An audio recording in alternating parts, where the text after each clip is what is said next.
How to use parental control in Reddit. Hi everybody, welcome back to our channel. In this video, I'll be showing you the procedure on how to use parental control in Reddit.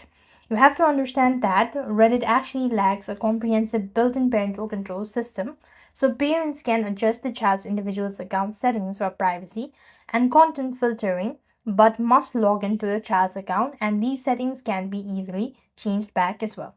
To supplement these settings, you could use a third-party parental control apps or control access at a network or device level to monitor the limit a child's Reddit uses. So what you could actually do is disable profile visibility. For that, you actually want to tap on the profile initials or the avatar, go to settings, and here you could go and click on account settings. And right on this page, you could go ahead and make changes with couple things in order to use or alternative for parental control. So this way, it should be able to help you out to use parental control in Reddit. I hope the video was helpful. Make sure to like, share, and subscribe. Thank you for watching. See you in the next video.